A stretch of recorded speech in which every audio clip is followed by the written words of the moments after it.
podium to again make some of his remarks. He is the subject lead. We'll also be seeing him a bit later on during the panel discussion. But right now, I'd like to invite him over to the podium to make his remarks as well. A round of applause for him.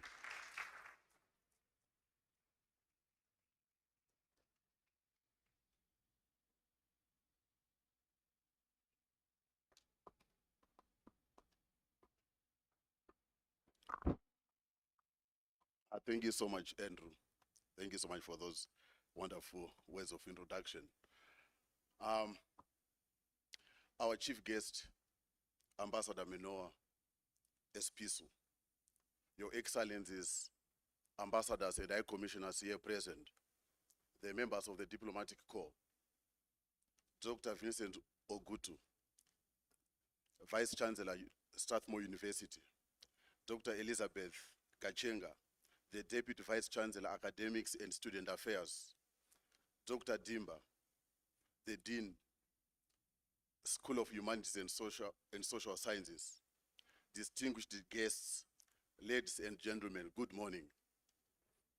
We are so honored that we are here today to witness the launch of a very special and interesting master's program, Masters of Arts in International Relations. You might be wondering why I am saying this is a special and interesting master's. May I briefly draw your attention to these two gentlemen, Eliud Kipchoge and Usain Bolt. I'm sure we all agree that these are special gentlemen athletes who are champions in special way for 100 meters and 200 meters. And also with regards to Kipchoge, the marathon. They specialized in their own field. That's why they are champions. And this is what our Masters in International Relations is offering, specialization. Let us also look at the contemporary world. Times are changing, and they're changing very fast. Our humanity and Africa in specific, we are living in what is called VUCA, that is volatile, uncertain, complex, and ambiguous. That demands specialized skills and competence to remain competitive, to run a competitive race. And this is the purpose and the aim of our masters, is to equip our graduates with those skills that are required to be able to be competitive and to run an effective race. Usually, general masters in international relations would provide foundational understanding of global affairs. However, when we are in a VUCA world, the one which I referred to as volatile, uncertain, ambiguous, and complex, what is demanded of us are specialized expertise. We need to master special tools needed to manage crisis, to ensure cooperation, and build lasting stability. This, again, is why our master's program is special and is unique. It is offering something which is not offered in many universities in the region and also in Kenya. Our master's program is anchored on Strathmore's mission, vision, and values. It is offered over a period of 2 years on a part-time basis and a 3-semester per year schedule. Like I mentioned, that it is special and interesting. Let me be more specific. Why I'm saying it's interesting and special.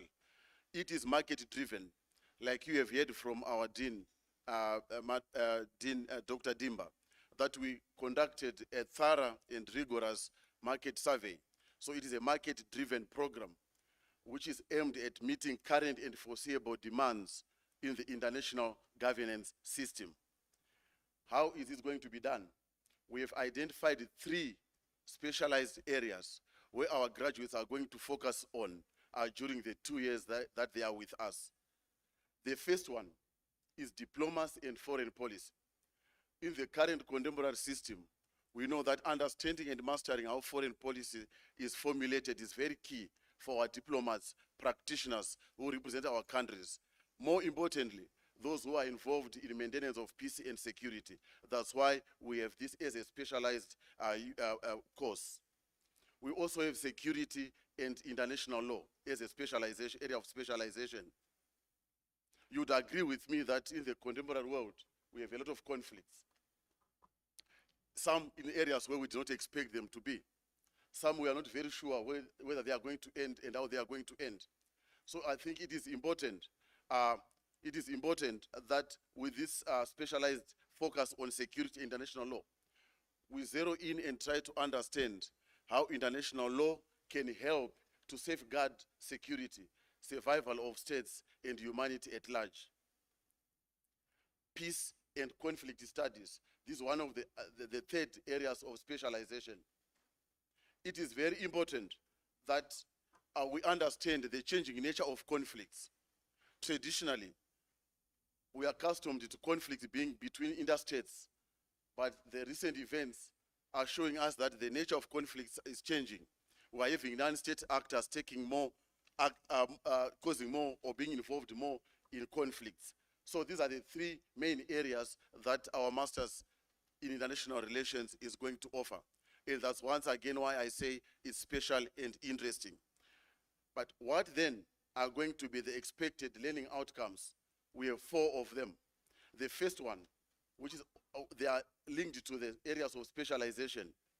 The first one is for our graduates to examine the contending views and emerging challenges in international relations.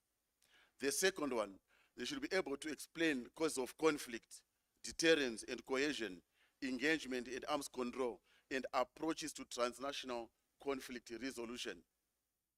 They should be able to analyze the nature of international law, the various legal regimes, and how it affects international security. As a master's program, it is imperative that they should also conduct a very good research. That's the fourth outcome, that they should carry out an independent research that contributes to the development of appropriate ways of resolving contemporary challenges. How are we going to deliver this program? We have various ways in which it's going to be delivered, but I just want to draw your attention to 2 specific ones. Seminars. We acknowledge that at master's level, we might attract practitioners, people who already have knowledge of the subject matter. But what is important is to have discussions within an academic setting. That's why we have seminars as one of the ways in which we are going to deliver this program. Also importantly, we have guest speakers. We acknowledge that being in Nairobi, we are at the epicenter of international diplomacy and international relations. We have the 4th headquarters of the United Nations here. And Kenya itself does have a lot of retired ambassadors with a lot of expertise, which we think they can come and contribute in this program. In terms of sample units, I don't want to list all of them, but these are some of the sample units that are going to be covered within our master's program.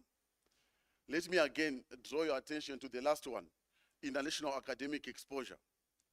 Our students or our graduates are going to be exposed through international trips to other universities, partner universities around the world, where they are going to learn from other experts around the world. So I just want to draw your attention to this, the last one, which is international academic exposure. With these few words, I just want to say this is why we are saying our Masters of Arts in International Relations is an interesting one and is a special one. I thank you.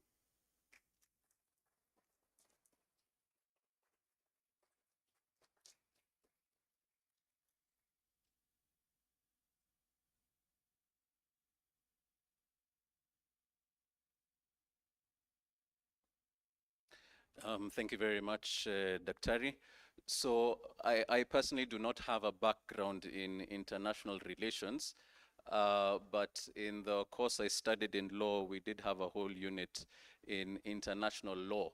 And it caught my attention that quite a bit of international relations kind of revolves around that whole topic of peace. So it reminded me of yet another seminar meeting such as this one, where one of the speakers asked us to take a random guess as to how many active wars do you think we have going on in the world right now? And I'd like to pose that question to all of you here on the floor. How many active wars do you figure we have going on in the world right now? For those of us who are students, this is your chance to jump into Grok and ChatGPT and seem more knowledgeable than the professors who are seated a bit at the front of the class, right? And you'd be surprised at the number. Okay, perhaps the two main ones that we know going on are the ones for Ukraine and the one for Palestine, etc. Those are the two main ones. But if you filter down, you realize that they're actually quite a number, right? One of the prompts I saw was listing there at least 42 countries with some kind of war going on, right? So this is definitely one of those areas where there is a lot going on, and understanding, I think, is one of those things that would definitely help us moving forward. So I was actually very curious to see that peace is such a core element of this master's program. And then now, ladies and gentlemen, I have the pleasure of inviting Dr. Elizabeth Gashenga, the DVC here in Strathmore University for Academics and Student Affairs, to make her remarks as well. If you could help me in joining in giving her a warm round of welcome.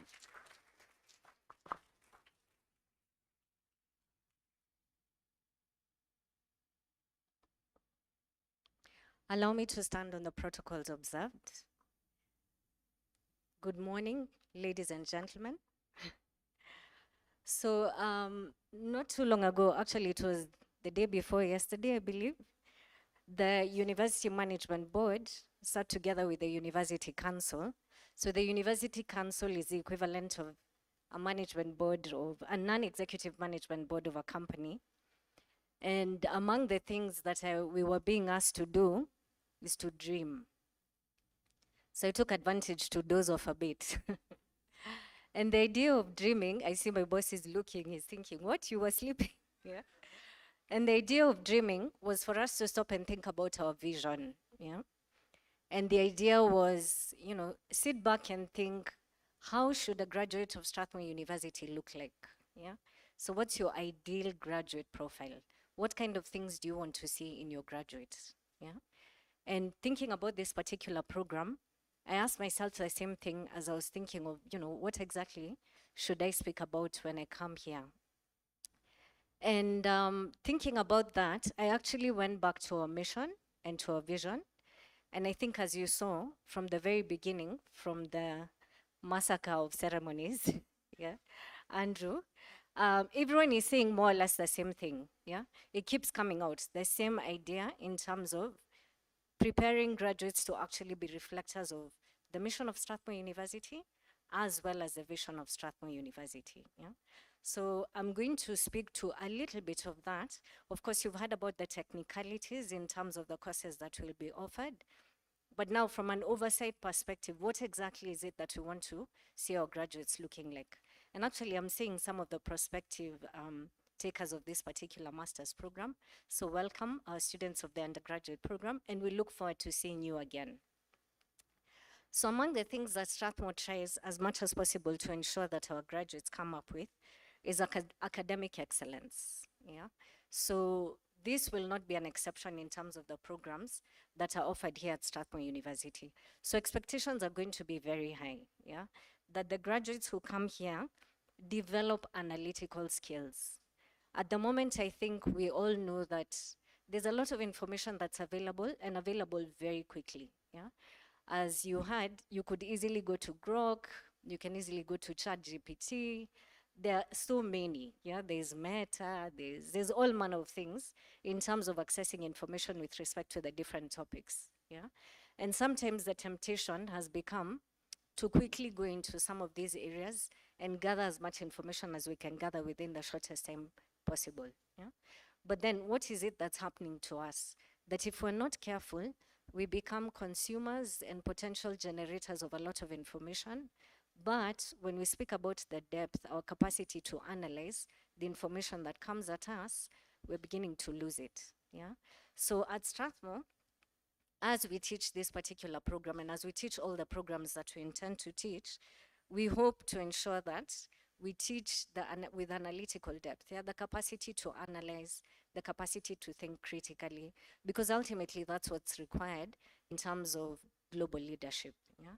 So those are some of the things that when we think about the graduate of the future, we hope that that graduate is going to be able to be a leader who demonstrates this. As you were told, among the other things that we try to do at Strathmore University is to take an interdisciplinary approach. Yeah. So there'll be a lot of expectations in terms of thinking across disciplines. So it's not just about the technicalities of international relations, diplomacy, security. Will also require you to think across disciplines, see how we can bring together people, because usually global problems and problems in general, yeah, are called wicked for good reason, because you need more than one discipline in order for you to resolve these problems effectively. One of the major components of this program, as is the case with master's program, is going to be the research aspect. Yeah. And anyone who's done a master's or done a PhD will tell you, usually the coursework is fairly easy to get through. Yeah. Normally, unfortunately, where most postgraduate students get caught is at the research space. Yeah. Now, it's important for us to understand what is the goal of the research projects that we'll be expecting the students to undertake. Yeah? So yes, there'll be a theoretical component, because for any practical solution, you really and truly need a strong theoretical foundation. But at Strathmore University, we look towards challenging students to go beyond just a research project for the sake of a research project. So among the expectations of our graduate profile will be that you generate a research problem as well as some research outcomes that actually speak to real global problems and seek to find solutions for the same.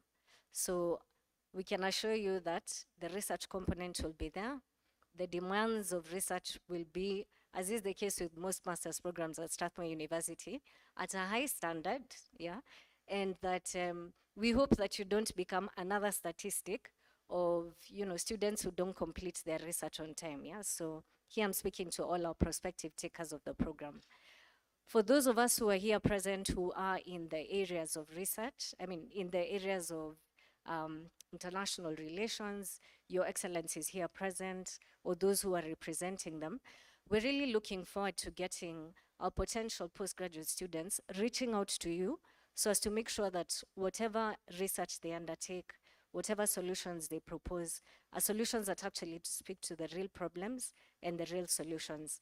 So kindly, when they come knocking at your doors, please open your doors and please challenge them. Please help them to develop proposed research problems that actually help us to achieve the problems that we're seeking to solve. And then finally, and most importantly, and that has been alluded to in various ways, if you look at our mission, if you look at our vision, we're not only about giving technical expertise.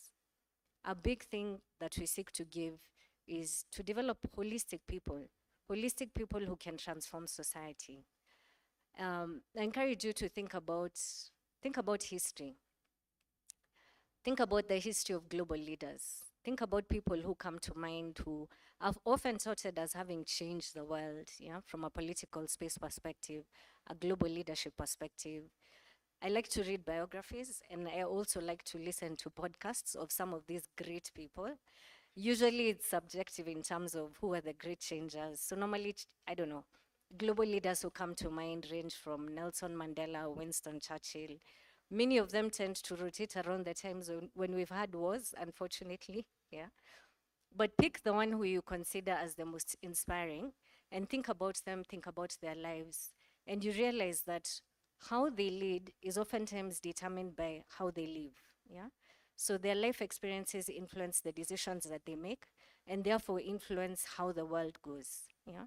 So at Strathmore University, one of the reasons why we look at developing holistic leaders is because we see that it's not just about the academic qualities that you give to the students, it's actually about the impact that you make in their lives.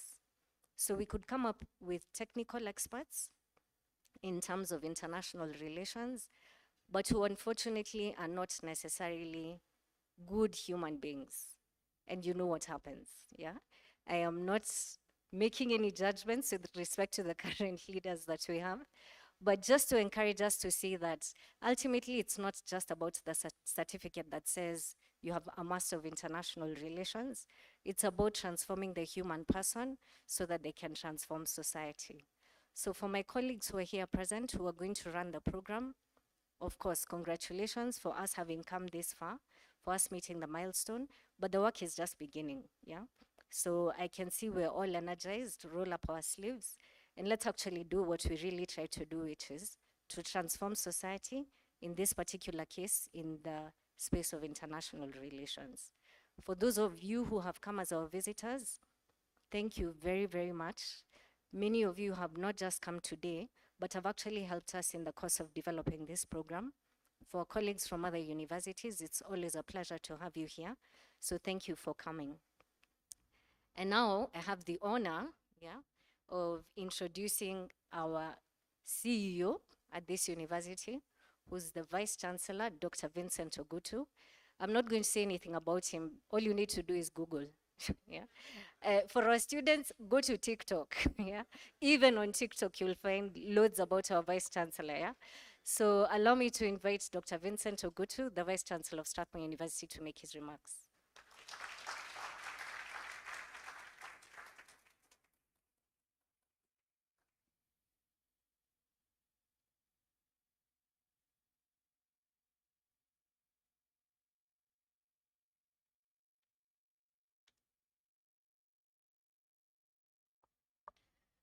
Our chief guest and good friend, Ambassador Manoa Esipisu, Dr. Elizabeth Gashenga, DVC, Academic and Student Affairs, Dr. Magdalene Dimba, our Dean, School of Humanities and Social Sciences, Ambassador Thomas Amolo, welcome sir, Ambassador Patrick Wamoto, great welcome here, my brother, the Reverend Dr. Odomaru Bumagezi, the Vice Chancellor at Hekima University, representatives from the Embassy of France, Embassy of the Philippines, the US Embassy, other diplomats, our partners, colleagues, students, distinguished ladies and gentlemen, a very good morning to all of you. This is actually interesting because our chief guest, the Ambassador Manoa Esipisu, former High Commissioner of Kenya to London, was actually the one who launched our Bachelor of Arts degrees. And it's interesting to see him come back to launch this Master of Arts. It's fantastic to see something start and then grow and mature and be there to see it maturing. In the words that I remember of our earliest pro-chancellor, who was a Spaniard, a Spanish priest by the name of Father Albert Pampillon. So he had an interesting way of describing a master's degree. So he would tell us, yes, fine, you can have your bachelor's and you have some understanding of the field. But when you graduate from a master's, as the name indicates, you're supposed to have become a master. And then he'd make us think back to the days when we had guilds and family trades, and eventually someone is declared a master and can now take pupils and educate others. So he really elevated my understanding of what it means to have a master's. And I've never thought of it the same way again. I've always thought that it's an invitation to go to a much higher level of dominance of a particular area. And I think that is very, very needed in international relations because it's such a complex area. I come from a background of organizational behavior, organizational psychology, and we tend to divide ourselves into two camps. So there are those who look at pathology, which is the majority, those who look at the brokenness of human beings, and then we try and fix it as psychologists. So how are you broken? How can we fix that? And then you have the positive psychologists who are saying you're not necessarily broken. You have all this tremendous potential. How can we make you live a better life and realize your full potential? You can go either way, both ways. And I think that kind of sheds light on what this master's will do. There certainly is a lot of pathology, sickness, brokenness in the world. As the MC told us, there are 40-something countries that are engaged in one kind of war or another. Now, I don't know if you have any personal experience of war. I don't, but I came pretty close, or so we were made to believe. I was doing the National Youth Service, which was compulsory in Kenya. Back then, I can see ambassadors smiling because they went through that program. And there's a lot of disinformation that they give you in order to control you. It's basically a military boot camp. And you don't know when you're going to graduate, and they kept that a mystery. And every time we asked, they said, well, Kenya is about to go to war with Uganda.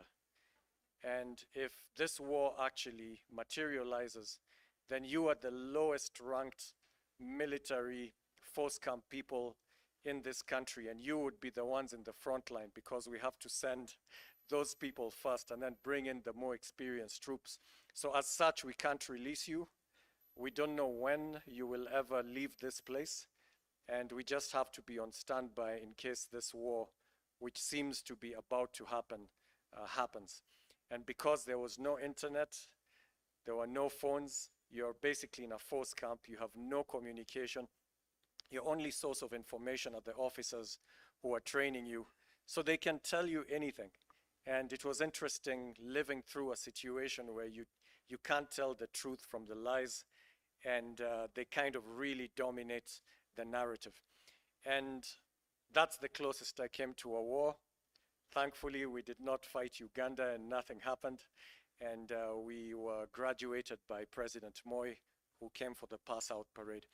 But there is a lot of brokenness, and it's not easy to understand how to solve it. And that's why you actually need this master's. It is very complex. There are all kinds of explanations that have been given. Probably the most fascinating one that I read about was a book which was assigned to us in a doctoral course on culture. And this book is by Marvin Harris. It's called Of Cows, Pigs, Wars, and Witches. So it basically provides a sociological explanation for why certain phenomena exist. So for instance, why are cows sacred in India? And why are pigs actually condemned in the Middle East? Whether you're from the Muslim culture or the Jewish culture, pigs are banned. Why? And why are witches so fascinating? So there are people, there's like an equal number of people seeking the services of witches and others condemning them to be killed. And there's something special about this dynamic that we call witches. And then there's also wars. So why do wars exist? And Marvin Harris was actually trying to explain that you can't run away from the wars, that there are certain reasons why wars exist. And this is precisely the kind of challenge that you're taking up. Can you prove Marvin Harris wrong? Can you actually show that we could stop wars, that we don't have to cyclically get onto a war footing because it's almost like a necessary thing to keep humanity going? Is that possibly true? And he's very compelling in his arguments, very, very clever. But could you be cleverer? Could you actually stop those wars? So you literally need a master's to understand this. And it's very multifaceted. So you'll need to understand history. It would be a terrible mistake not to read the histories of the people who are in conflict and to know where everything came from, especially in the war in Gaza. That takes you so far back in history, much further back than the other big war with the Ukraine and Russia. You simply have to understand the history. I remember one of the people who started Stratmo, an Italian called Silvano Boruso, and he once told me that behind the title of every piece of land is a story of violence. And I just thought that is such a pessimistic statement. I mean, how can you even affirm that? And he challenged me, he said, yeah, just mention any piece of land anywhere in the world at the origin of which there wasn't a fight, somebody killing somebody else, there's no dispute. You'll just find that inevitably there was a story of violence and conflict. And again, huge challenges. You have to go back to the history. You have to go to the culture, the social psychology of the people that you're dealing with. It really is very complex, and I admire those of you who will both teach and take this master's course. Truly fascinating. But then we can't just dwell on the negative, on the pathology. As I said, there's so much potential, and we talk of challenges and opportunities. So the peace studies are looking more at the challenges. Without peace, we can't do anything. We can't prosper. We cannot move forward. So that has to be addressed first, for sure. But then what about the opportunities? It's not just about stopping wars. It's about growing those opportunities. And in Africa specifically, we are the biggest region in the entire world and the one that least cooperates with itself. Why is that? How can we change that narrative? Because when you look at countries that have tried to come together, especially Europe, and you look at the founding fathers of the European Union and how they came together and convinced everyone that they have to move together as a bloc, it wasn't easy. They had to navigate their different histories and show people that they would benefit more by working together. What if we did something similar in Africa?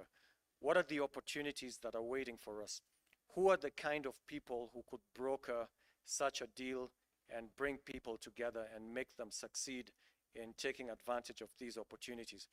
It's the kind of people who go through this master's course, who understand the complexities and know which buttons to press. So like I said, multidisciplinary, so you'd have to understand history, psychology, literature, sociology. There are just so many things that you would have to master. And I wanted to leave you with a few thoughts which Dr. Gashenga already touched on. And these harken back to the person who founded Stratmo, Saint Josemaria Escriva. So Dr. Gashenga talked about at root, we want you to be a good person. You will learn a lot of techniques and you will learn, you know, the buttons to press more or less. But at the end of the day, what's going to solve these problems is trust. When you trust each other, you can actually work together. You wouldn't be in conflict. And that comes from being good people, you know, and wishing well for the other. And so I'll give you two quotes from the founder of Stratmo. One of his quotes is, "These crises, these world crises, are crises of saints." These world crises are crises of saints. So what he's saying is, if you wanted to solve all the crises in the world, then you'd have to make all of us saints. The kind of people who are good, who wish the best for others, are ready to make sacrifices. And it looks like a trite statement, an impossible dream. And yet we know it's true, that it's because we're selfish and we have our selfish interests that eventually we don't agree with others. And we might even want to play a dominance power game in which I don't care what you want, I know what I want and I am going to get it. And so these world crises are crises of saints. So that's one quote from Saint Josemaria Escriva. And then another one that I'll give you, which fascinates me. He says, there is only one race, the race of the children of God. There is only one color, the color of the children of God. And there is only one language, the language that speaks to the heart and the mind. So just think about that. There's only one race, the race of the children of God. So if all of us thought of ourselves as children of the same parent, the same father, then why would we fight each other? It doesn't make any sense. And if we thought of color in that dimension, if we are children of the same parent, then we are the same color. The rest is irrelevant. It's not as big as we make it out to be.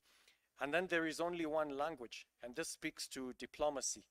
When you're trying to resolve those issues, deep down, what will resolve it is if you can speak both to the heart and the mind. So it's not transactional. It's not just about the issues at hand from a transactional perspective, because then you could just outsource it to artificial intelligence and say, resolve this conflict. But you know it's not as simple as that, because hearts are coming into play. So you have to speak to both the heart and the mind. And that's why he says there is only one language, the language that speaks to the heart and the mind. So I'll leave you with that. And I really look forward to the good that this master's program is going to do. Thank you very much.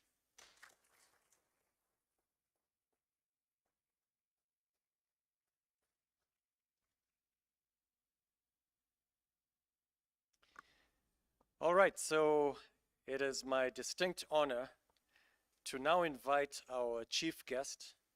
As we were told earlier, this is not the first time that he's come to Strathmore. So he has a long history with Strathmore, and he's a frequent visitor here. He helped to launch, he launched the Bachelor of Arts programs that we have in the School of Humanities and Social Sciences. He's a man with tremendous experience that he brings to bear now in public policy, which started out with journalism that showed him the world. He worked all over the world. He represented Reuters across Africa, was based in South Africa, really well-known journalist in Africa. And then he entered the civil service and was a spokesman for the president of Kenya, and got to know politics and all the different things that go on. And then went to represent Kenya in one of our highest postings in the world in London, and has now come back and decided to use all of that knowledge to basically advance society as much as he can in this new reinvention of his life. So we're really privileged to have you here with us, Ambassador, and we look forward to hearing your remarks. So please join me in welcoming Ambassador Esipisu.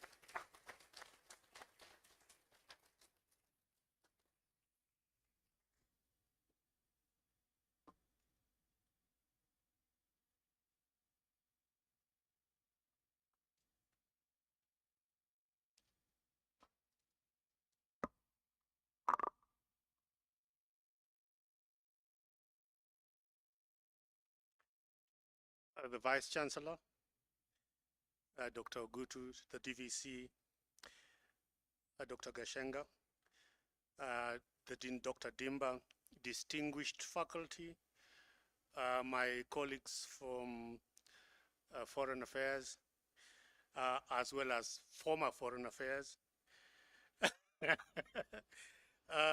development partners, students, honored guests, ladies and gentlemen. Good morning. We are gathered here at a time when the world feels as if it's unraveling. This is a period where wars rage in regions once we thought were stable. Trust among nations is eroding. Technology is connecting us faster than ever, but it's also dividing our societies faster than ever. The rules that once anchored global order are being tested, and they are being tested perhaps more severely than at any other time since the Second World War. And yet, here at Strathmore, we meet to do the opposite of despair. We gather to build, to imagine, to educate, and to equip a new generation of thinkers and practitioners who can help us restore reason, who can help us restore integrity, and who can help us restore peace to international affairs. It is therefore a great honor for me to join you for the launch of the Strathmore University's Master of Arts in International Relations program. I extend my sincere thanks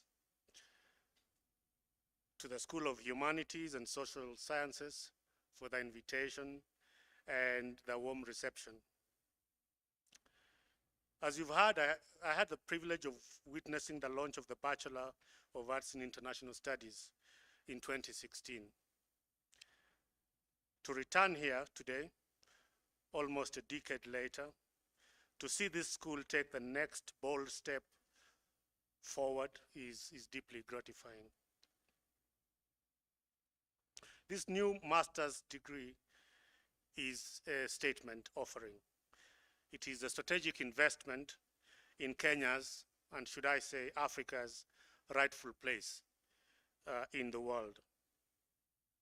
Friends, this new program is cutting edge, as you've heard, with 3 distinct concentrations: diplomacy and foreign policy, security and international law, peace and conflict studies. And these are not just abstract concepts. They are the very front lines of our time.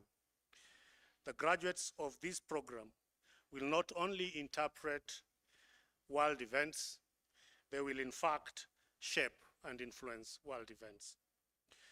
During my time as Kenya's High Commissioner to the United Kingdom, and some of my colleagues who've served will also tell you this, I often sat in rooms where Africa was being discussed, but Africa was not being necessarily represented. And I learned something simple but profound, that presence is just not enough. Your perspective is what eventually really counts in that room. And the world needs more than Africa's attendance at global events.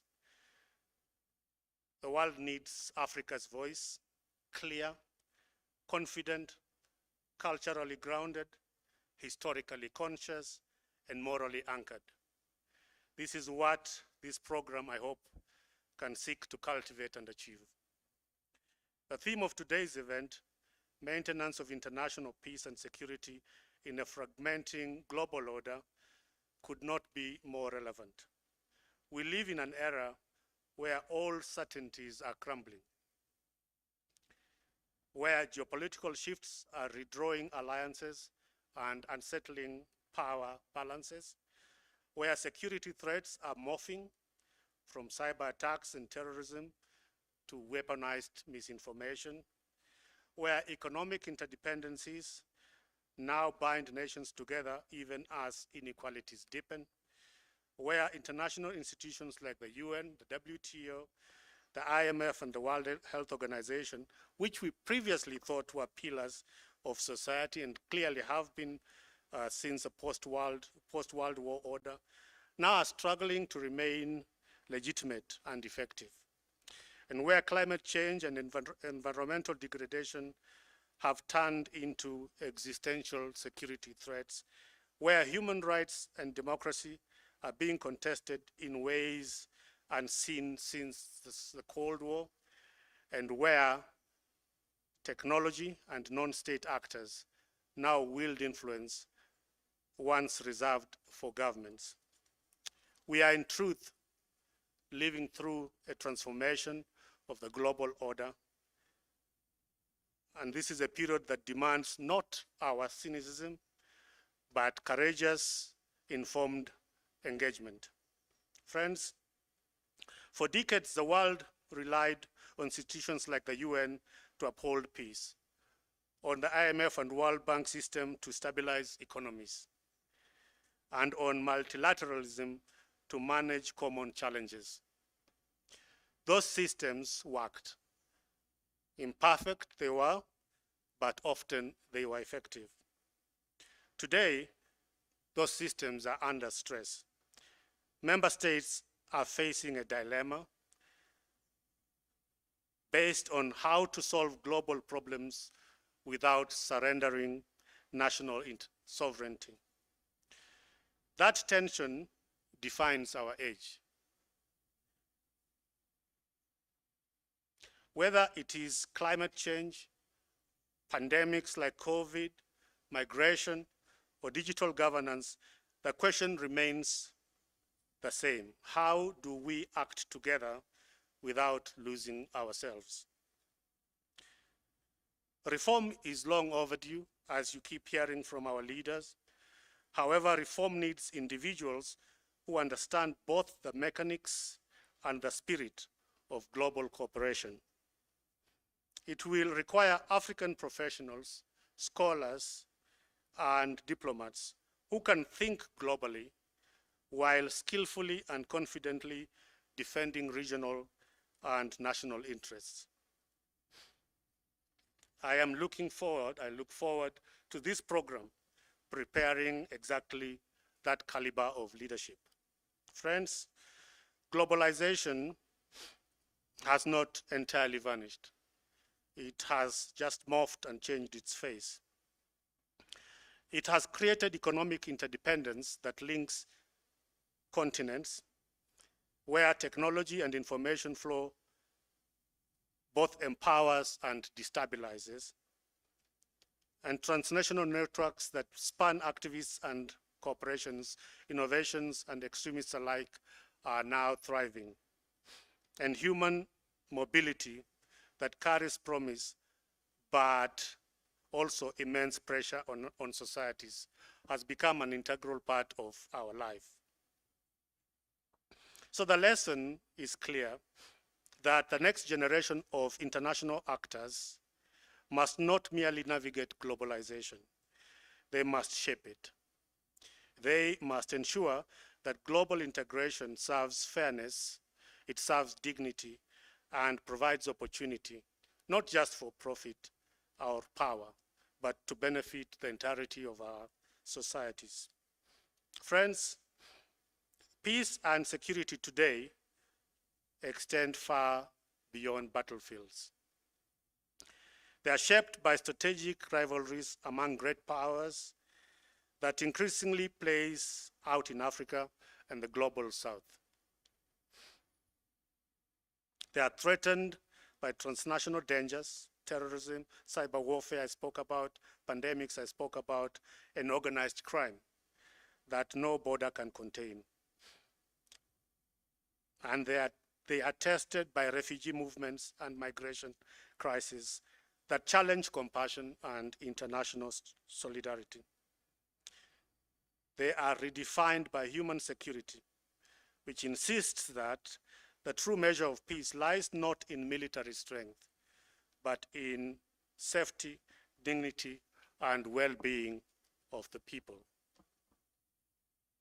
To meet these challenges, the world needs professionals who are analytical yet humane, who are firm yet empathetic, leaders who understand that peace is not negotiated once, but that it is built every day.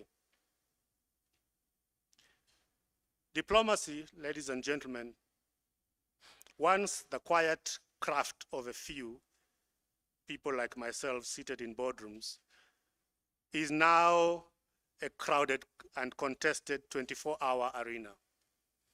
Governments, corporations, NGOs, and even individuals wield influence, and sometimes immense influence, in shaping foreign policy. Nations must constantly adjust to shifting power distributions which challenge established alliances.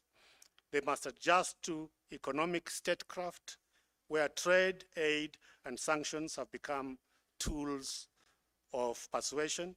They must adjust to debates over human rights and cultural sovereignty, often pitting values against interests.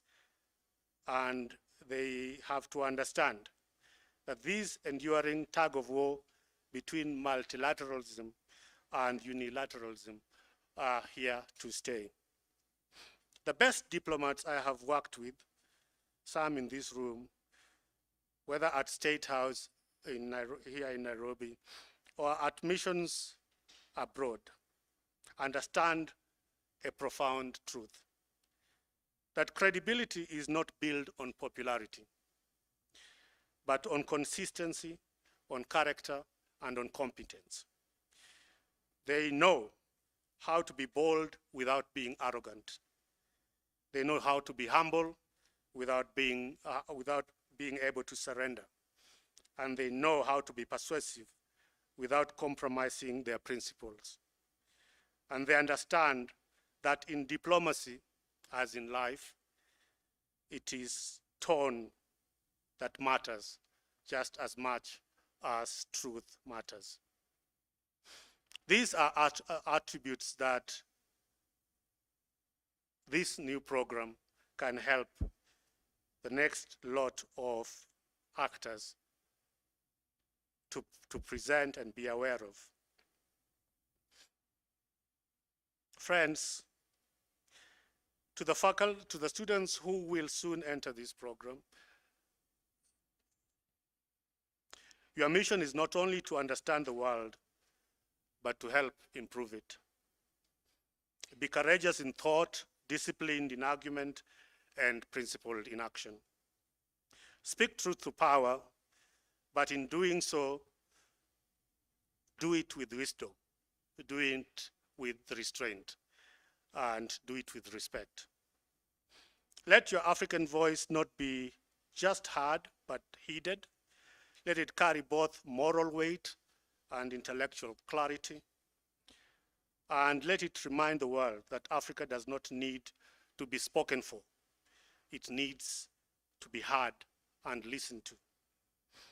To the faculty and leadership of this university, thank you for investing in this vision, for creating the space where Africa's future diplomats, analysts, and peace builders can develop the skills to stand tall in any global order.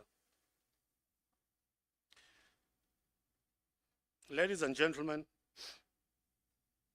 in closing, despite the turbulence of our times, I remain profoundly hopeful. I believe in the power of institutions like Strathmore to rise to the moment. I believe in the power of education to renew our engagement with the world. And above all, I believe in the power of young minds like the ones in this room to share in a way that is unique. Young minds that I know to be sharp, to be curious, and as we know in this country, to be very unafraid. They will be able to challenge the older order and to create a better one. So let this launch mark both the beginning of a new academic program and the birth of a generation that will define Africa's role in shaping a fairer, safer, and more peaceful world. I thank you for the opportunity. Thank you, and God bless you.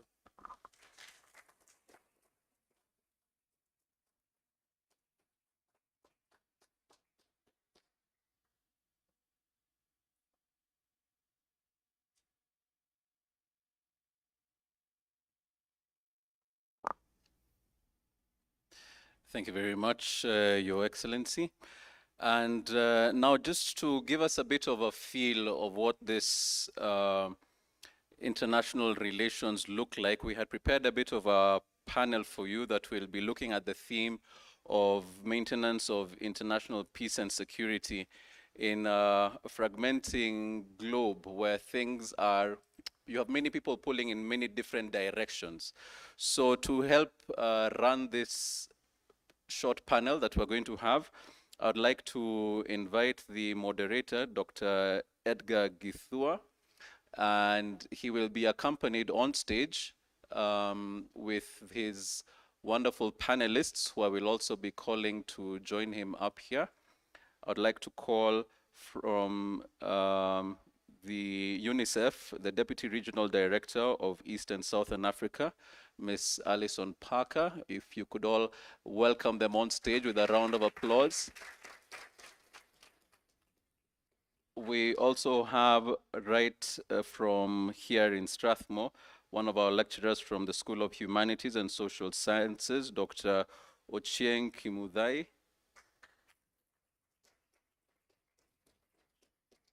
And a gentleman who I mentioned we will also be hearing from again, Dr. James Nyawo. Karibuni sana.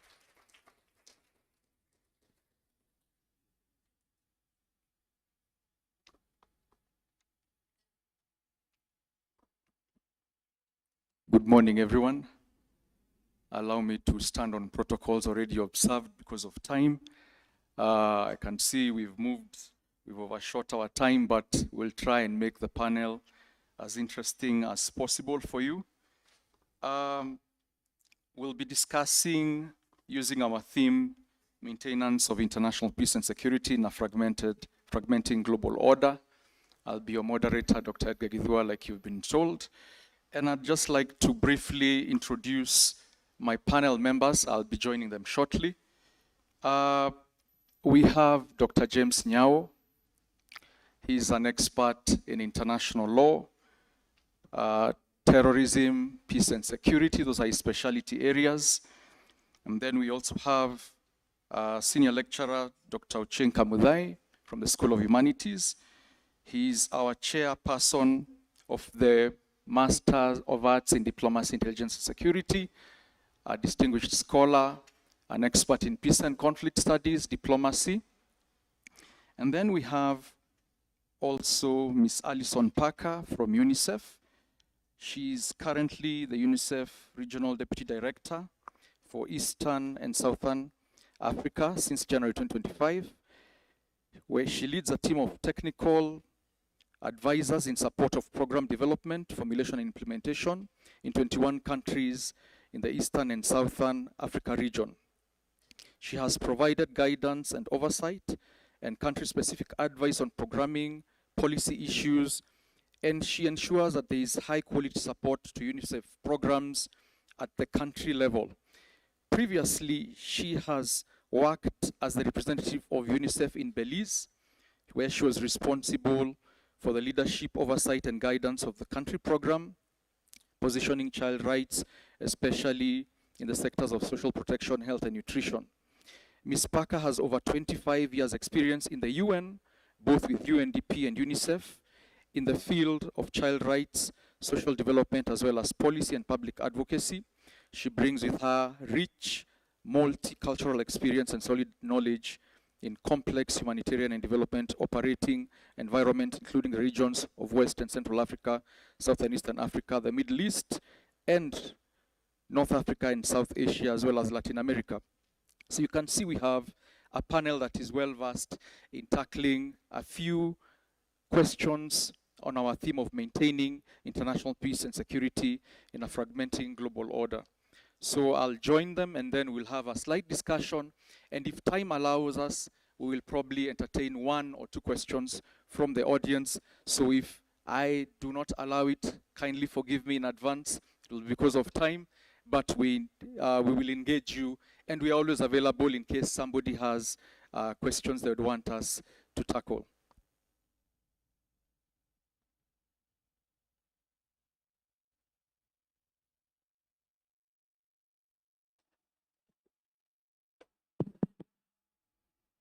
All right. Thank you. So where is our round of applause for this distinct panel of experts? Yes, thank you. Thank you. Thank you so much for that. Yeah, so I'll begin with Dr. Ochieng Kimudhai. And, in our theme of maintaining maintenance of international peace and security in a fragmenting global order, Dr. Kimudhai, how do emerging technologies like artificial intelligence and autonomous systems change the nature of conflict and warfare? How is warfare evolving from your perspective? Thank you very much. Good morning, ladies and gentlemen. May I also ride on the protocols that had been laid down earlier? War, as far as I'm concerned, has been with us since man emerged on earth. They've always used war for one reason or another. When we look at modern armies, there's always an objective for war. So war doesn't just occur, but there is an objective that they want to achieve. But let me run quickly towards what I see as the major changes that have occurred. The earlier wars were about largely territory and so on, fought by very devoted men who are willing to lose their life for the sake of their people, country, status, and so on. Then we saw something happen very strangely around the 1990s, and that is the outbreak of intrastate wars. It was no longer about foreign policy, it was no longer about the state, it was about land issues, it was about a mine somewhere, it was about some wealth somewhere, and so on. So there were lots of atrocities that occurred as a result of such kind of wars, simply because the wars now moved from a battlefield somewhere around a border between two states into our towns and our villages. So how does technology now come in today? Technology has changed this dynamic. The battlefield is no longer somewhere in our town. Technology is now chasing you up to your bedroom, because this thing called drones can now target you wherever you are. And you may be saying that you are very safe, and I'm sure everybody here has a gadget called a smartphone in their pocket. That's a war weapon. If you can remember one incident recently when Israel decided to blow them using their pagers and so on. So this is how unsafe you are. Then now technology has also told us, you know, those commanders were normally generals with lots of medals on their chest and so on, in serious boardroom drawing strategies. This is not true anymore. The commanders are now these young men here who are technologically savvy. They are the people who will command these wars very soon. It will not be generals, because those generals may not, those strategies have changed. They'll be the ones now telling these gadgets exactly what those gadgets should do to us. And so the theater has changed. And what is it all about? We are not talking about anymore, it is about information now. The focus of war will be on who has the information. And who has the information is the person controlling the gadget that you have, which I'm sure that in your pocket now, it is transmitting exactly your location to somebody. Maybe it is also taking your photographs if you have it on your hands and so on, and giving to somebody. So that person who has that information is a person who is now profiling you, controlling you, and this is what war will be about in the next 5 or 10 years. So the controllers of war are these young men that we have. The generals will not matter anymore. Thank you very much. Yeah, thank you. That's a very interesting perspective. The changing nature of war, the theater has changed, the players, the actors in these wars and conflicts have changed. So it is not your traditional warfare as you know it. Yeah, okay, thank you so much, Dr. Kamudhai. Turning to you, Ms. Allison, and now we want to now more focus on the role of international governmental organizations, and in your case, specifically UNICEF, and your experience in UNICEF. How does UNICEF navigate these complex global security challenges, and especially in meeting your mandate? What are some of the challenges? How have you been able to, as an international organization in this global architecture that keeps on changing and it's very complex? What are your experiences? What can you share? Thank you very much, and good morning, everyone. I think let me try again. Good morning. It's an honor for me to be here, and I'm pleased to see that, you know, as you talk about international relations and diplomacy and security, there's only one lady on the high table. So, you know, you can tell that we have a strategic role to play going forward. Thank you. For us as UNICEF, I think the word unprecedented has been used. I think we started using it for COVID. But I think the year 2025 has been one that has been unprecedented in terms of multilateralism and what we have seen in terms of the global landscape. There are three key areas that we have witnessed. One is the shift in what we looked at, what was democratic values, where we see a number of, you know, it's an evolving landscape where we are moving a little bit more towards authoritarian regimes. The second piece is the fragmentation and the weakening of fundamental nation-state institutions. These are institutions that have been the bastion of democracy, the bastion of national development, and we see them being eroded and creating a vacuum that different players are now moving into. And the third piece is looking at how regional and sub-regional players across the globe are now moving into that vacuum and the various agendas around that. So what does that mean for children? And when we look at the issues of the centrality of conflict, we look at Africa as a continent and our region and our sub-region, East and Southern Africa very specifically. I think we've mentioned the number of wars or conflicts across the world, but we also recognize that most of them are within our continent. And it's interesting that the drivers of these have remained fundamental over the years. It's about economic situations, it's about inequities, it's about good governance, and it's about so many other areas that impact on the well-being of families and children.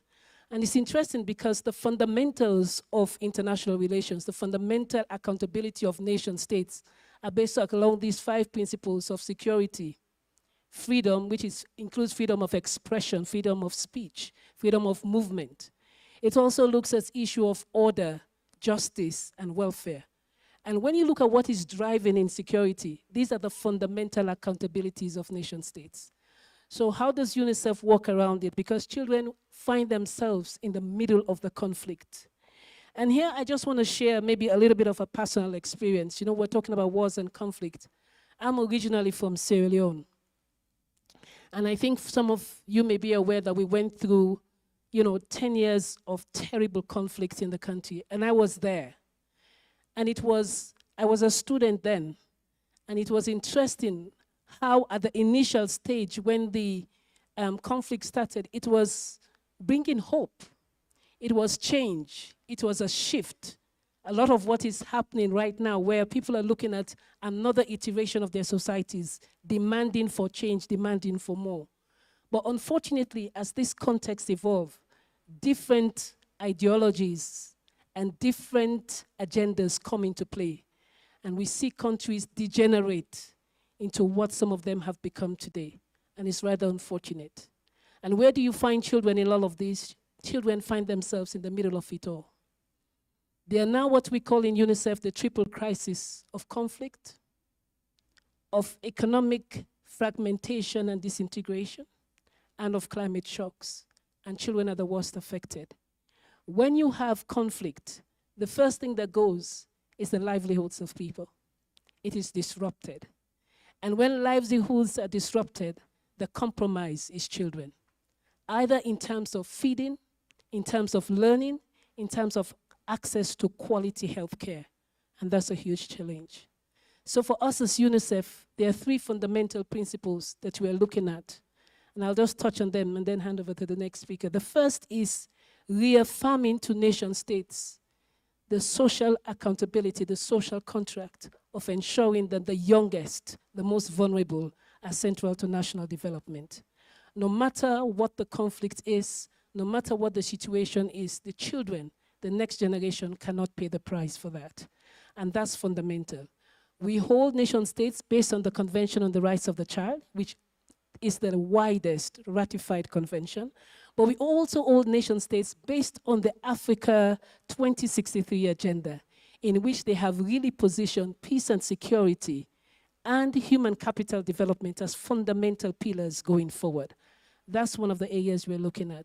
The second area we are looking at as UNICEF is shifting from service delivery to strengthening national systems, where we don't deliver in parallel, but we actually strengthen what exists to ensure there's sustainability and make sure that nation states can take that accountability. And there's a movement within the continent where nation states are now stepping up with very strong political will to move that forward.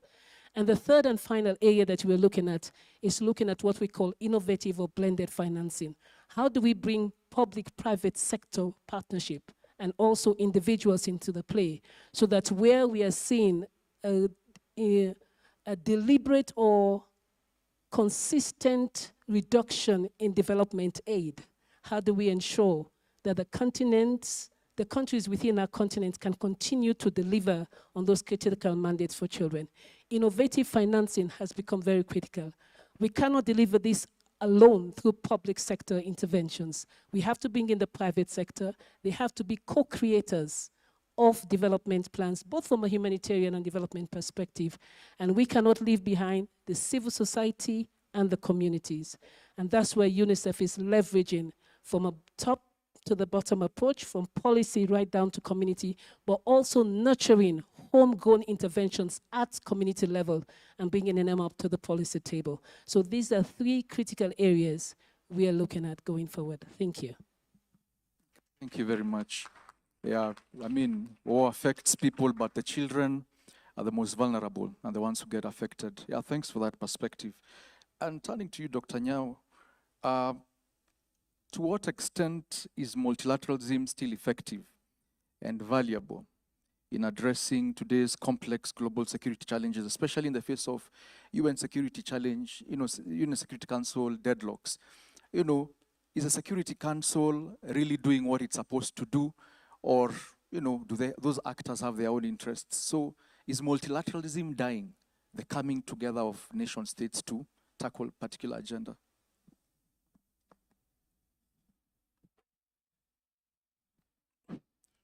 Thank you so much. Once again, very good morning.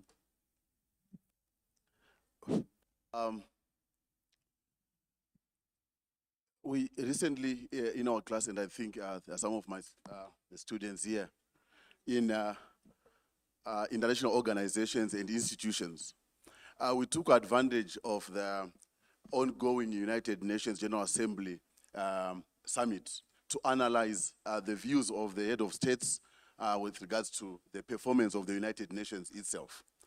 It was very clear from our study. I think all the students picked a country and they analyzed each head of state speech. They were very clear that multilateralism based on the United Nations is dying. The head of states are no longer confident that they can solve contemporary issues through the United Nations Security Council. Some went to the extent of saying the United Nations, I think, is no longer fit for purpose. It was formed 8 years ago after Second World War, but it needs to reform.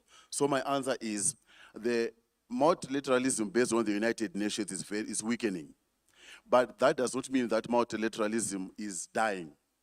We have other forums where multilateralism is being practiced.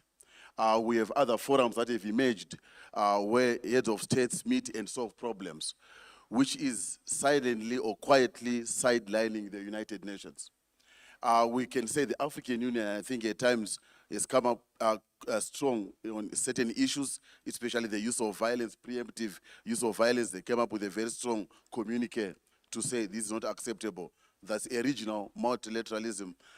That's a regional platform for multilateralism.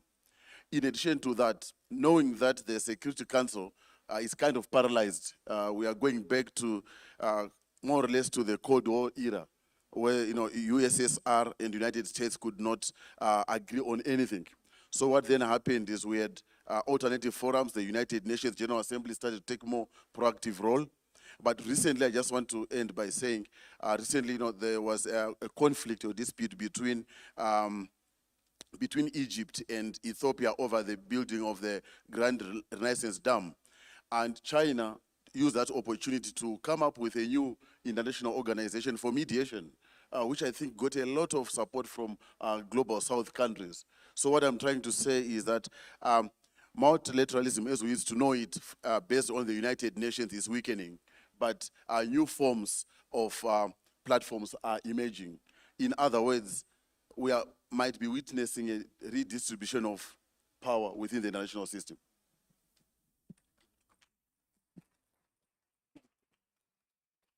Thank you. I mean, yeah, short of making inflammatory remarks, yeah, I hear you. It's a debate that has been out there in the world of international relations. You know, do we need the UN, all right? Are reforms long overdue? We've had that discussion. And I know whenever we bring it up with our students in classes, we get very robust and interesting answers. But thank you for that perspective. Coming back to you, Dr. Kamudhai, we want to look at the global challenges that exist in the world. We're talking about challenges like climate change, economic inequality, issues of public health. What is the role of diplomacy in addressing these problems? Can diplomacy be a vehicle that helps address these challenges? Thank you very much. Diplomacy primarily was created for ensuring that there is peace and order in the world.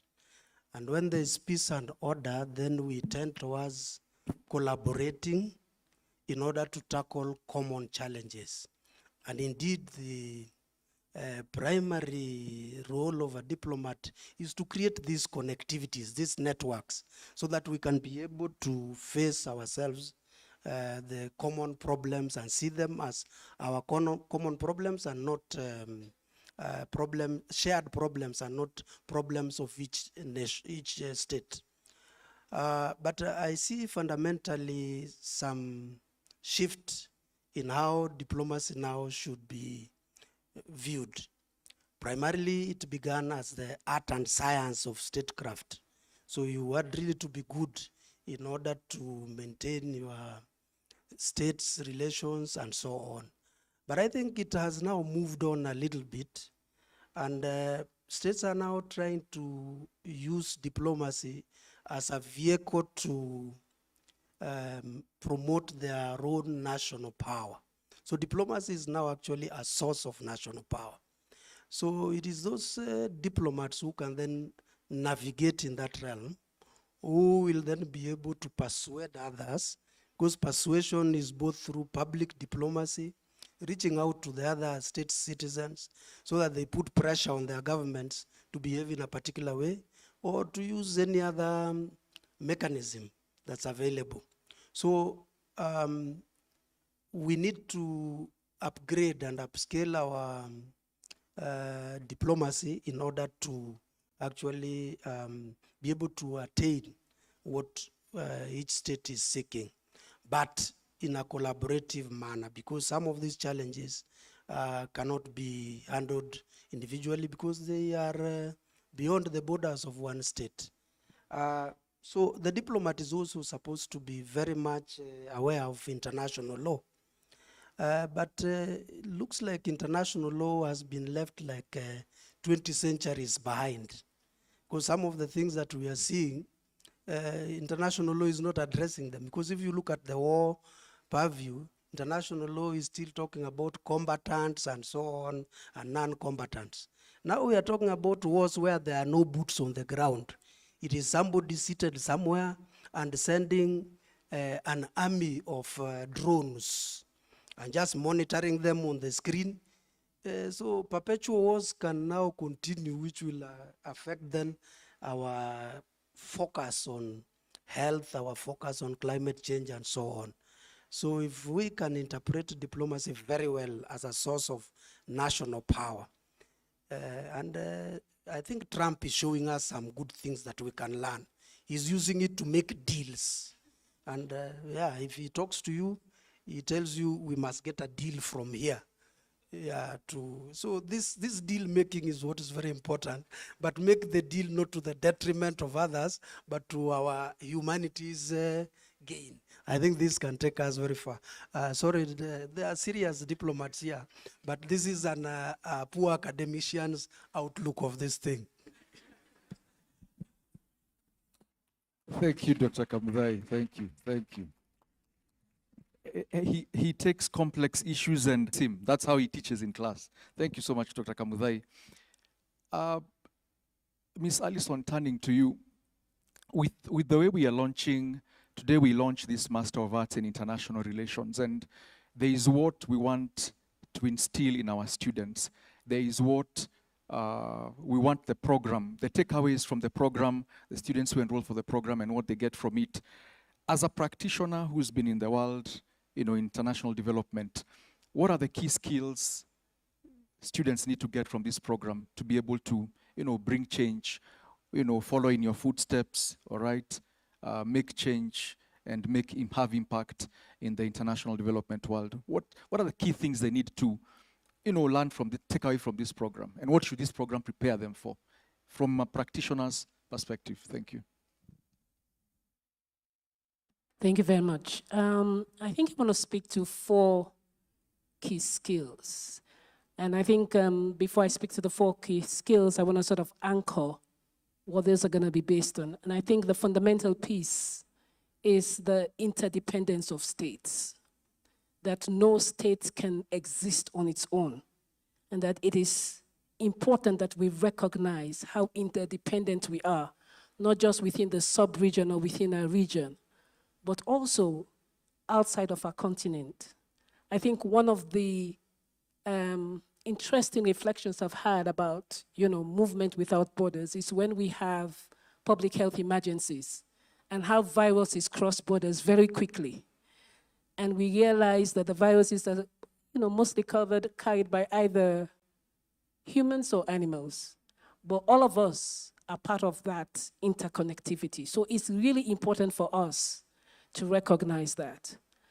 And the second important foundation that we need to look at is seeing the lessons learned. And I think one of the speakers was talking about, I think it was the Vice Chancellor, mentioning the issue of how do we get into history to understand where we are today.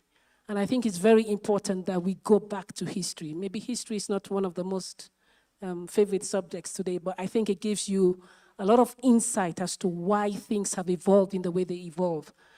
And will we be the generation that will put a stop to that cycle of violence? That's a question we'll ask ourselves. And the third piece is really, what's the benefit of war? And I ask ourselves the question consistently. I'm not sure how many war situations have really solved issues in a country. They usually leave the country in a more deplorable situation than they were before, economically weakened, politically weakened, and maybe losing a whole generation because they've had to migrate because of conflict.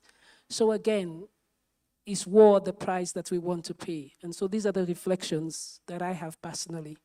And having gone through it personally myself, I don't think I want to be anywhere near there, where you are sitting in the corridor of your house between walls and having an hour of non-stop gunfire exchange, and you're not sure whether any of them will land because your house is in a valley and the 2 forces are on 2 hills, forgetting that there's a valley in the middle and that the weapons may not get across to the other hill, but you would be in the valley and be impacted. So these are questions we reflect on. So in answer to your question, 4 key areas. 1, I think there has to be a respect of culture, understanding the socio-cultural aspects of each of the countries that we interface with.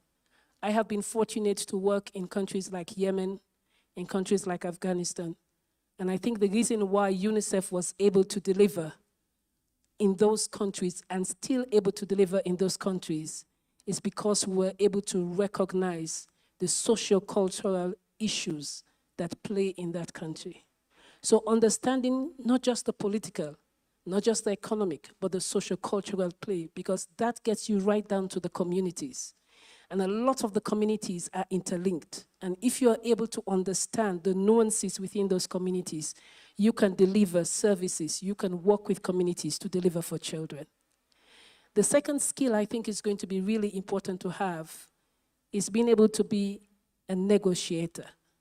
And I think our keynote speaker spoke about being persuasive without losing your principles. How do you negotiate? And I think that comes into play when you look at the interest of others vis-a-vis your interest. And I think that's what we are losing today. Everybody is really honed in on their own interest and their own interest alone. And that does not broker for peace. That really escalates conflict. So how do we develop those negotiating skills? So I understand where you're coming from. And I learned this as a very young person. When going through the conflict, we had to discuss what we call common ground.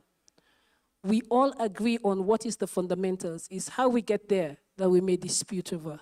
But how can we establish those common grounds and work around it? And I think the third and final area that I think needs to be done is the one with the person. And I think I like what the Deputy Vice Chancellor said. We don't just want people to go through the course, but we want them to become the individuals that role model and epitomize what it means to engage within the international relations and diplomacy space. And that's the core, because for everything we've said, it depends on the individual. If I have to broker peace with James, it depends on our two personalities.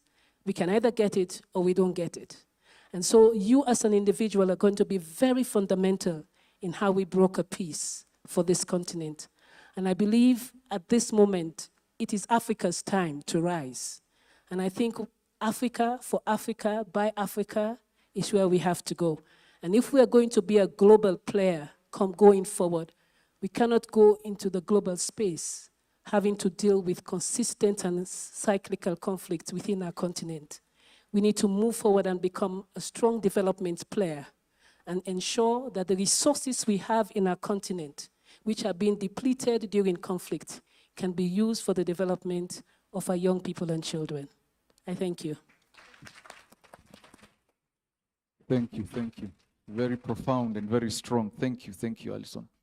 And lastly, to Dr. Nyao, as you close out this session for us, how can we foster more effective security cooperation and trust between the global south, global north?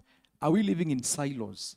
Is there a way the north, global south, conceptualize global north, global south? I know that those are contested terms, you will forgive me. But can they cooperate?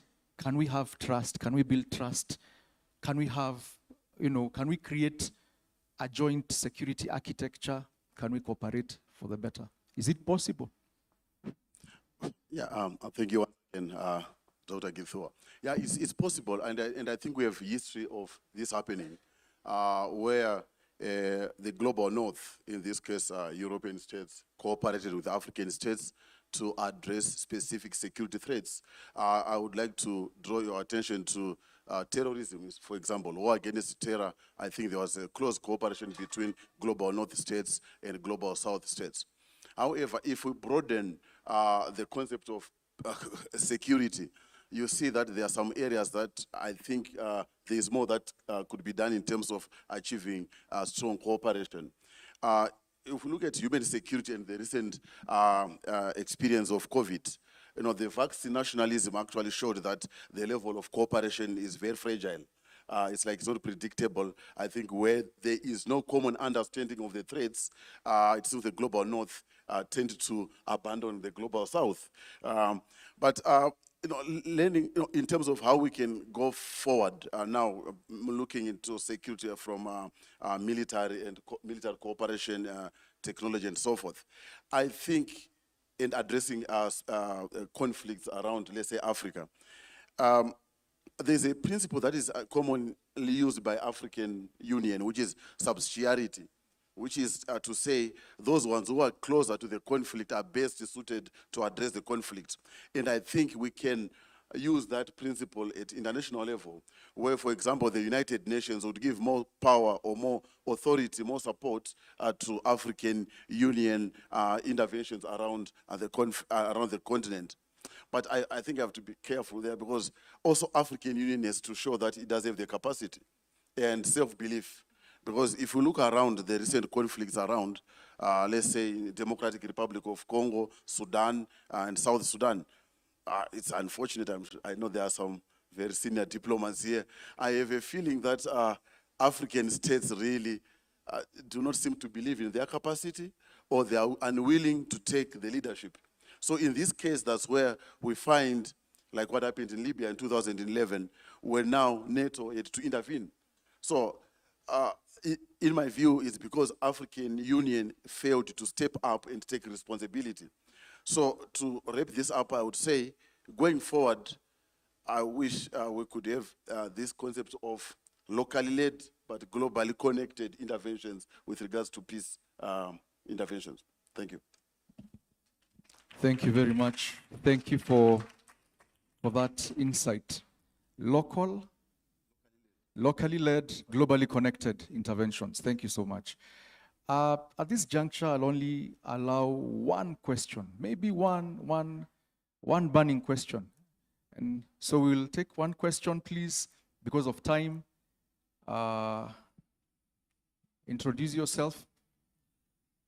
Tell us your name, introduce yourself, and then tell us who you're asking, directing the question to, or just ask it and then any of the panelists can pick it up, please. Okay, thank you very much. My name is Christina Garashi. I work in the alumni office, but also in the Community Service Center of Strathmore University.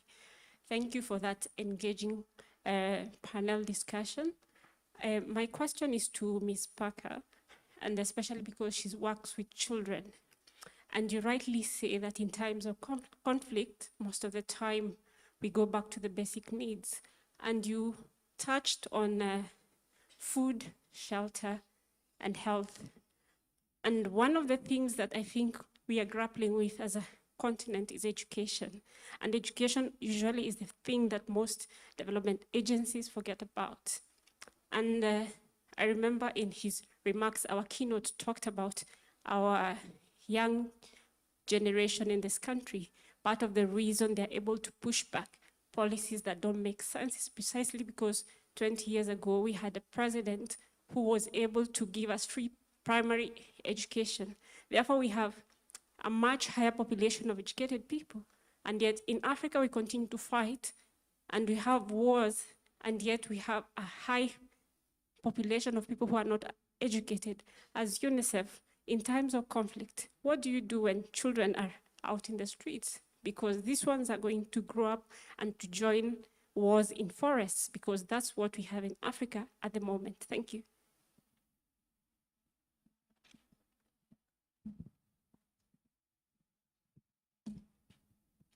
Thank you very much. And I'll give you 3 very practical examples. During conflict, one of the things that UNICEF does is what we call negotiating corridors of peace. And we use our evidence around children to be able to negotiate that. So what happens in those situations is that we engage both parties or the parties to the conflict to have ceasefire moments where we can go in and support children primarily with vaccination, but also ensuring that we can provide them with school supplies. In conflict situation, schooling is absolutely disrupted. And when it's very violent, it's very difficult to access. But one of the things that we have done as UNICEF is to look at what we call education in emergencies. And in many of the schools we have today, we have what we call education in a box. That no matter where you are hit either by climate shocks or by conflict, there are specific tools that you can access, not necessarily digitally, but both offline and online, that students can utilize to ensure that they can continue. The next piece that we have done is that we've built into school curriculum the interruption of learning, because we learned a lot from COVID, where in some of the regions where we worked in, schools were closed for up to 2 years, with children missing out on learning completely during those periods. So the school curriculum now is developed in such a way that when there is disruption, students understand what the curriculum is, the teachers are able to prepare ahead of schedule, and they can continue to work with some of the parents. We have brought in what we call parenting into the conversation, because the parents have to support the children. It is a burden. It is not absolute, because of course not all parents are educated. But then this is an entry point where caregivers are also empowered to help continuous learning during disruptions. Is it perfect? Not yet. But I think this is one way by which we can ensure that some form of learning can continue. But the most important piece is to stop the conflict and let children get back to school. Thank you. Thank you. So at this time, we want to thank you for allowing us to have this panel discussion. I'll want to hand over back to our able Master of Ceremony, and I'll kindly ask the panelists to exit. Thank you. Actually, excuse me, panelists, if we actually, one of the things I wanted to mention was, earlier on I had mentioned we're in the Boma, the homestead of Dr. Magdalene Dimba and her team. This is the School of Humanities and Social Sciences. And just like the mother she is, she had some gifts for our very esteemed guests. So I would like to call her up on stage, if she would indulge me, together with the ushers who will be assisting me in this.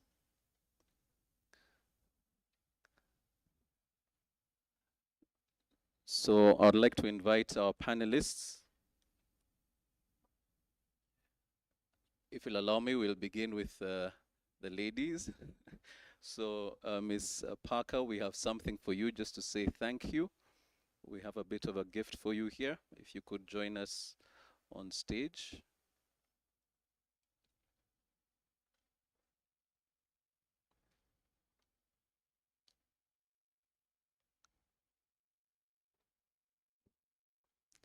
Asante sana for honoring our invite and for being with us.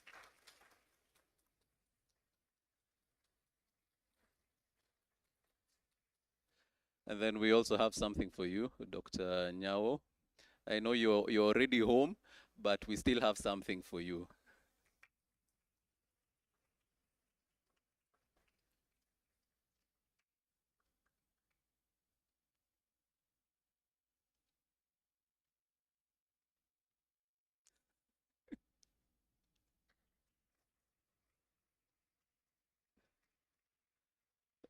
Dr. Kamudai as well, we have something for you.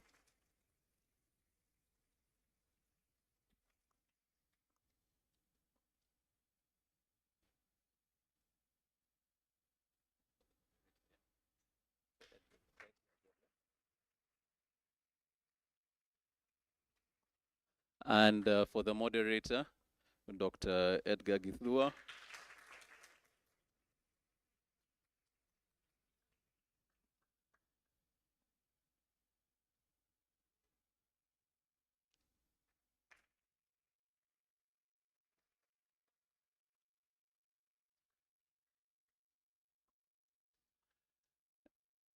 And then now, I'd like to invite the Vice Chancellor, Dr. Vincent Ogutu,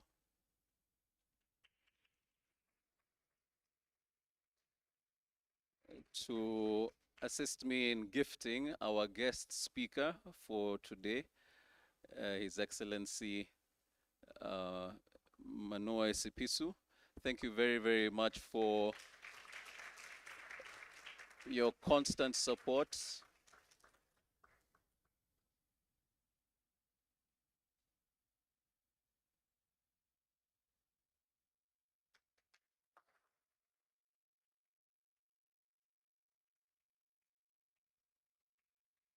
Thank you very much. Okay, so you'll forgive me for this. I tend to get a bit cheeky, but sometimes when some of you might have had this experience at home, speaking of wars and conflicts, etc., where as a child you're given a gift by some uncle or auntie, and your mother is all smiles, but you know what that smile means. It means immediately the guest leaves, I want that gift in my room, kind of thing, right?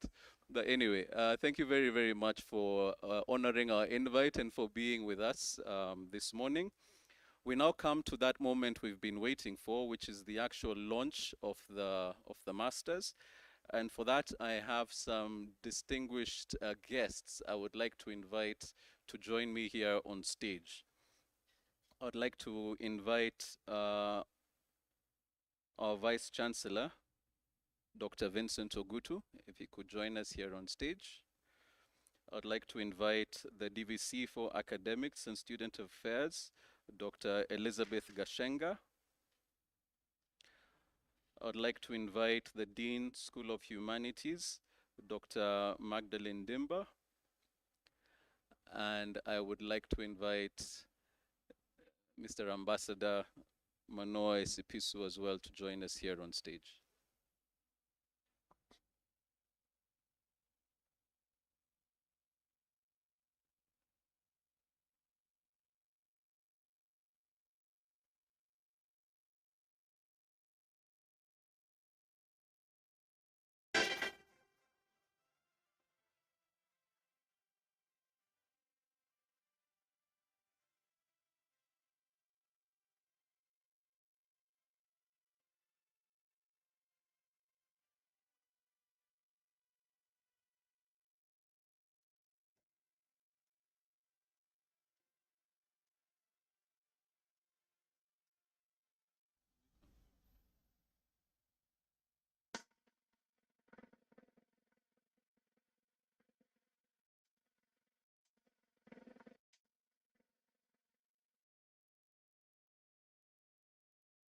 Wonderful. Okay, so ladies and gentlemen, this is the moment we have been waiting for.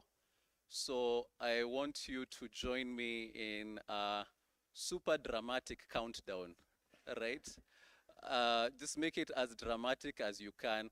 For those of you who are Manu supporters, this is the time to release all of that pain and frustration you've been experiencing all that time, okay?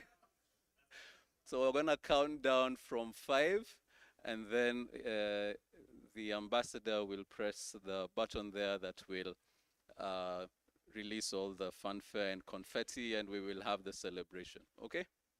So are we ready? Ladies and gentlemen, are we ready? Wonderful. So help me count down from 5, 4, 3, 2, 1.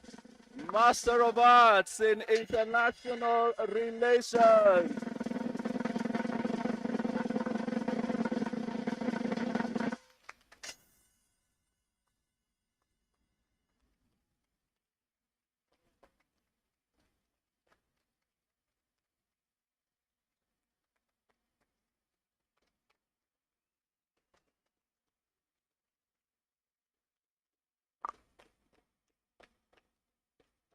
So this is it. This is what we've been waiting for.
A big round of applause for yourselves as well.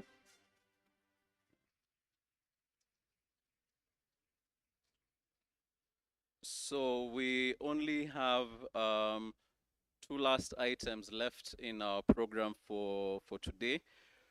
And the first of them is a vote of thanks that will be moved by one of our lecturers here at the School of Humanities and Social Sciences, Dr. Wanjiku Kanyaru.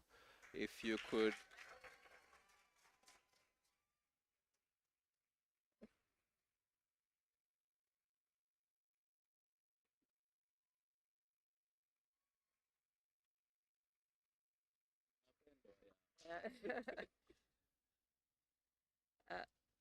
Your Excellencies, distinguished guests, ladies and gentlemen, good morning. On behalf of the university community, I am deeply honored to deliver this vote of thanks on this very special occasion of launching our Master of Arts program in International Relations. First and foremost, we are truly privileged to have His Excellency, Ambassador Manoa Esipisu, as our guest of honor. Your presence today is especially meaningful. 9 years ago, you honored us by launching our Bachelor of Arts programs. Today, you grace us once again to mark the next milestone in our academic journey, the launch of our master's program. Your continued support is a true inspiration. We are sincerely grateful for your time and your wisdom. We are equally grateful to our esteemed leadership of Strathmore University, and especially the Vice Chancellor, Dr. Vincent Ogutu, and the Dean of the School of Humanities and Social Sciences, Dr. Magdalene Dimba, for their vision and unwavering support in making this program a reality. Our sincere thanks also go to the dedicated faculty and staff for your tireless efforts in designing and developing a program that not only reflects academic rigor, but also responds to the ever-changing dynamics of global affairs. To our students, you remain at the heart of this endeavor. This program is for you.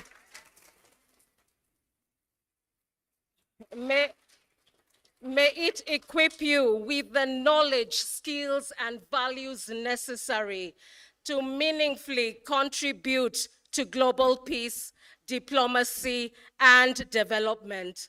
Finally, allow me to thank everyone who worked tirelessly behind the scenes to ensure that today's event was a resounding success. Your dedication is truly appreciated. And very special thanks go to our Master of Ceremonies, Mr. Andrew Rito, who has done an outstanding job in successfully steering the launch of this occasion, this program. With those remarks, I once again extend our heartfelt gratitude to all who joined us today. We are truly grateful for your engagement and enthusiastic participation in this significant milestone. Your collective support validates the importance of this program, and it truly inspires us as we embark on this new chapter. Thank you all once again, and may this new beginning be crowned with great success. Thank you.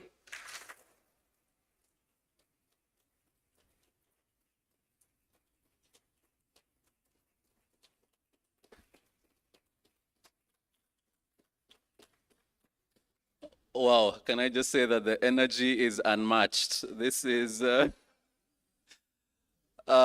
think I'm gonna sign up for these masters. I think that's my resolution from that vote of thanks. Thank you very, very much, Daktari, for that. So, ladies and gentlemen, just to conclude our proceedings for this morning, we're gonna take 2 photos.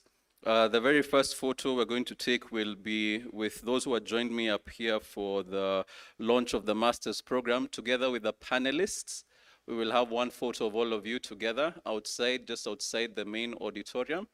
And then we're going to have a second photo. Sorry, let me correct myself a bit. I'd also want to call Dr. Sialo to be in that specific photo. I think this is key. She should definitely be there. So we'll have that first photo, and then we'll have a second group photo with all of us who can fit in the frame. Also in that photo. So I'd like to invite, first of all, our esteemed guests who are sitting right here in the first row. Perhaps if we could exit first towards the seats that have been prepared out there.